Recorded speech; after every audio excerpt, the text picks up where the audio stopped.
3, 2, 1, kita mulai. Hai, halo teman-teman, jumpa lagi dengan Beli Purnama. Kali ini kita akan coba nih bareng-bareng membahas materi prakarya kelas 9 semester 1. Kurikulumnya masih kurikulum 2013 ya. Nah, kita akan membahas kerajinan bahan keras. Oke, tanpa lama-lama langsung aja kita akan membahasnya. Tapi sebelum itu kita lihat dulu ya video awalan yang sekarang.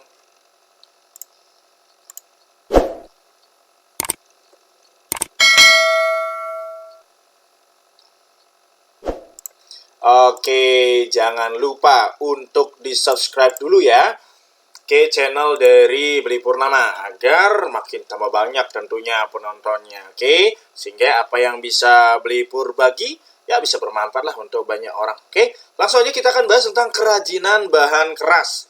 Oke, kalau ada murid-murid Beli Pur yang nonton, halo, ini Pak Purnama, guru SMP Negeri 3 Amlapura kalian. Oke, langsung aja kita akan bahas tentang kerajinan bahan keras. Nah, apa aja sih yang akan kita bahas, Beli Pur?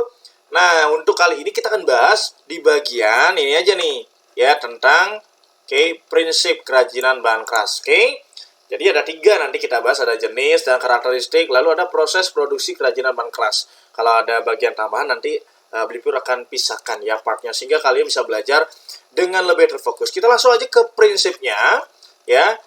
Yang sudah punya bukunya itu ada di halaman 7, ya. Oke, prinsip kerajinan bahan keras. Langsung kita ke bagian intinya bahwa prinsip kerajinan bahan keras itu ada 3. Yang pertama ada keunikan bahan kerajinan. Yang kedua ada keragaman muatan nilai dalam produk kerajinan. Dan yang ketiga itu ada aspek rancangan dalam produk kerajinan. Sekali lagi ada 3 ya. Oke, ini Beli Pur langsung tunjukkan dengan buku Kemdikbud ya, dari buku pemerintah.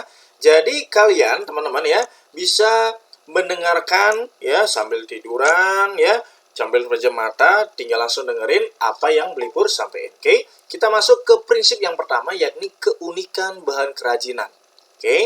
Nah, teman-teman, bahan dasar yang dapat digunakan sebagai kerajinan sudah kalian pelajari sejak semester kelas 7. Yaitu dapat dibuat dari bahan alam, bahan buatan, dan bahan limbah organik, dan bahan limbah anorganik. Nah semua bahan dapat diperoleh dari alam, maupun diolah sendiri oleh manusia tentunya ya.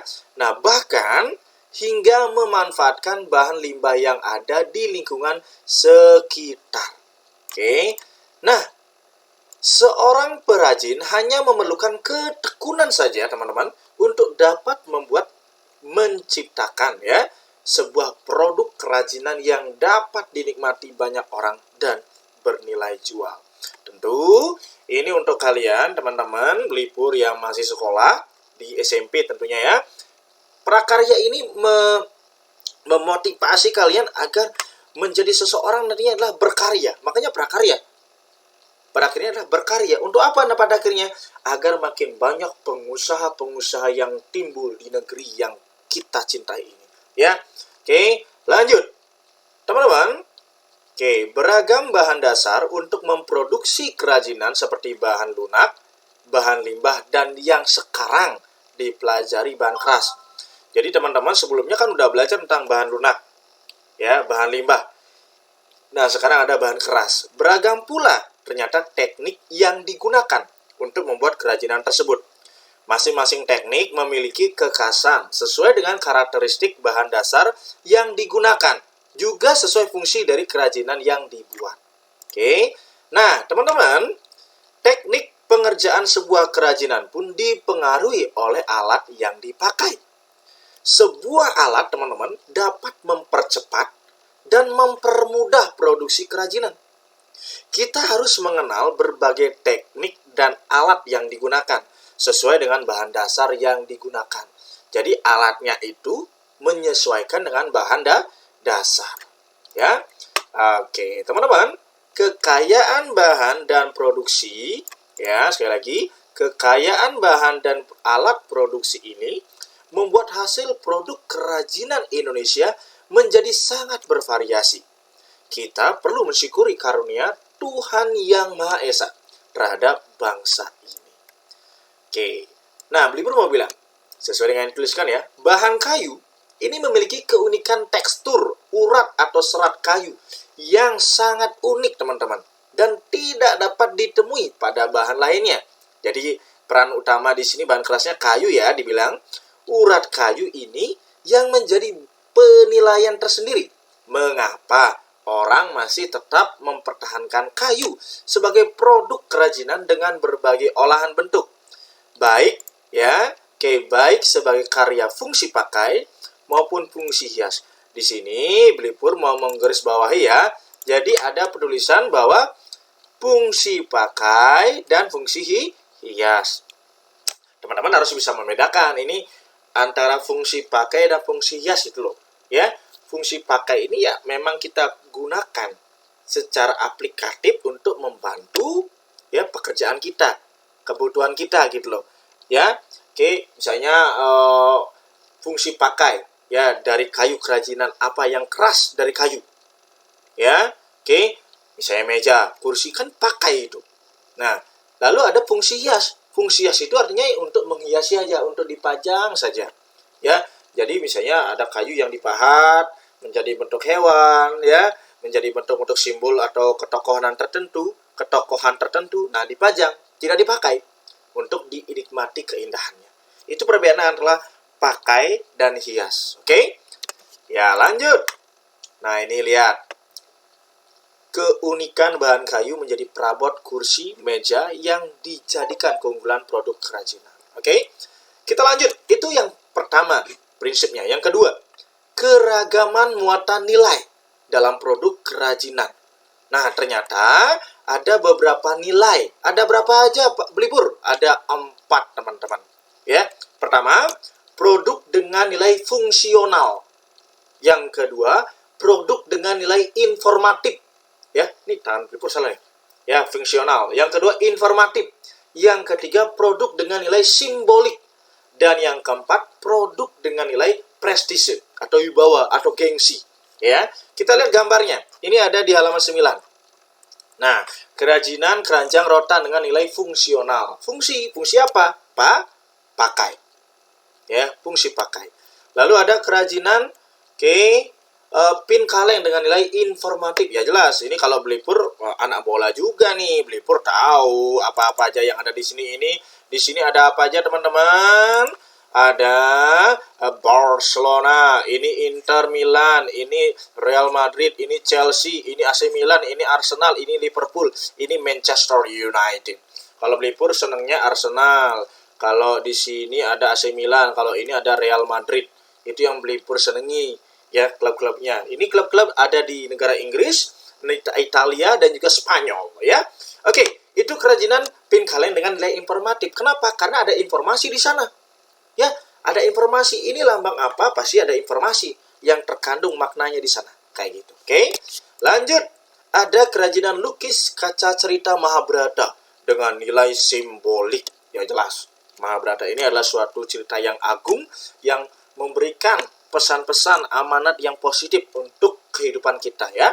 Oke, lanjut ada kerajinan tas kulit dengan nilai prestise. Ya jelas.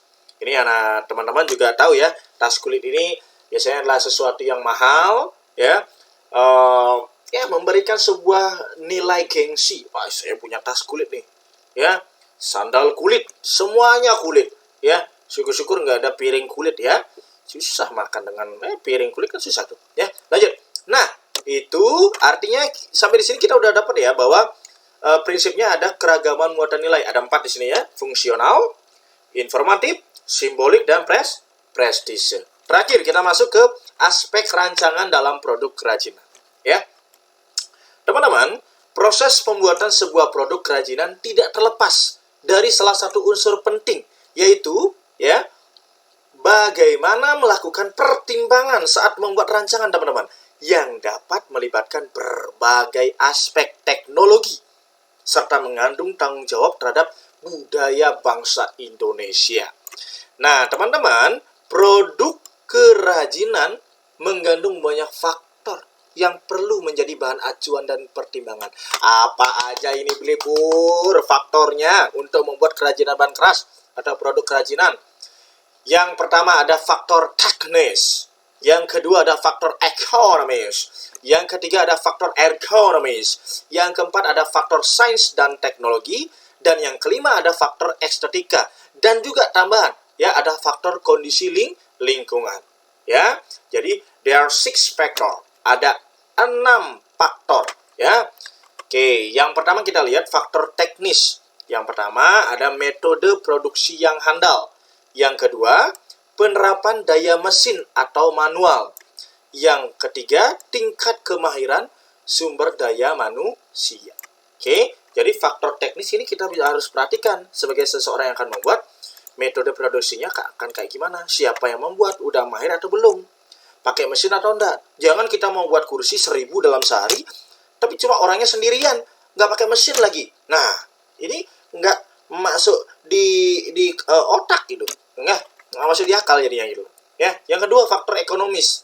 Ya, faktor ekonomis apa? Pemasaran yang tahan persaingan. Kita harus membuat produk kerajinan yang kita harus siap bersaing. Jangan kita nanti mentalnya tempe, mental lembek. Baru kalah sedikit langsung kalah sudah, selesai sudah. Nggak bisa kayak gitu. Ya. Lalu ada sistem pemasokan atau distribusi, kebijakan penciptaan, ya. Jadi kalian harus yakinkan ciptaan kalian ya seminimal mungkin, bahkan kalau bisa tidak menjiplak punya orang lain. Ya. Nilai jual dan keberadaan suku cadang. Kita membuat misalnya kursi dari kayu, bahan kayunya ada nggak? Ya, baut-baut untuk menyambungkannya, misalnya kalau pakai bautnya ada nggak suku cadangnya? Kayak gitu ya. Selera masyarakat terhadap produk tersebut. Kita juga harus tahu bagaimana masyarakat di sekitar kita. Apakah dia memang senang dengan kursi dari kayu? Jangan-jangan malah senengan sama kursi plastik, lebih ringan, lebih gampang. Kayak gitu kan? Oke. Tapi kalau kita di masyarakat yang memang ya prestisenya, gengsinya itu besar, maka kita bisa membuat kursi misalnya dari kayu jati yang mahal. Atau ada kursi kulit ya. Ya, lanjut. Oke, ada faktor ergonomis. Apa faktor ergonomis, Blipur? Ya, jadi teman-teman, faktor ergonomis ini adalah kenyamanan, keamanan, safety ya. Jangan malah kita membuat nanti kursi ya, malah kursinya tajam, masih berbahaya gitu loh. Ya, kesesuaian dan kepraktisan. 4, ada faktor sains dan teknologi. Ya, terdapat unsur kebaruan atau temuan terbaru, inovasi dan atau modifikasi, selalu mengikuti perkembangan pengetahuan dan teknologi. Jadi kita membuat kursi, sekarang kan banyak banget teknologi kursi, namanya kursi lipat. Kenapa ada kursi lipat? Agar setelah dipakai, kita bisa lipat, taruh di tempat yang di pojok, sehingga tidak menghalangi atau membuat ruangan menjadi lebih luas. Ya, mudah untuk dipindahkan juga. Misalnya ada kursi roda, kemudian rodanya bisa dihentikan. Ketika nanti kursinya terlalu berat, kita pindahkan, itu tidak terlalu susah. Gitu ya. Oke, lalu ada faktor estetika. Oke, faktor estetika itu apa? Ya, seperti keindahan ya. Oke, menampilkan bentuk keindahan, memiliki daya pikat teman-teman. Ya, jadi dari warna udah eye catching gitu loh, menangkap mata. Gitu ya. Terjadi keserasian. Jangan sampai warnanya yang amburadul malah bikin mata kita sepet melihat. Ya, penggarapan yang rinci dan detail. Mungkin ada sebuah motif di sana ya yang detail, itu akan meningkatkan daya jualan ya teman-teman. Kemudian perupaan atau pewarnaan, kesan atau gugahan yang ditampilkan. Terakhir ada kondisi ya, faktor kondisi lingkungan. Jadi ada nilai budaya dan kondisi lingkungan atau wilayah setempat. Jadi kita juga harus memperhatikan bagaimana kondisi budaya di sekitar kita. Adakah sebuah pantangan yang tidak boleh kita lakukan? Kita senang menggambar misalnya, ternyata yang kita gambar itu adalah sesuatu yang sakral di tempat tersebut. Kemudian kita letakkan itu untuk di kursi misalnya, ternyata itu salah, ya maka nggak akan masuk, nggak akan dibeli, gitu loh, ya kayak gitu. Jadi kita harus memperhatikan itu. Ada 6 faktor di sana. Ya, Blipur ulas lagi. Ada faktor teknis, kemudian ada faktor ekonomis, faktor ergonomis, faktor sains dan teknologi, faktor estetika, dan faktor kondisi lingkungan. Ya, Nah, itu dia ya pembahasan kita. Di video selanjutnya kita akan bahas tentang jenis dan karakteristik kerajinan bahan keras. Oke? Baik, teman-teman. Sekian penjelasan dari Blipur. Mudah-mudahan apa yang Blipur jelaskan itu bisa dipahami dengan baik ya. Sampai jumpa di video selanjutnya. Oke? Dadah. 3, 2, 1. Selesai.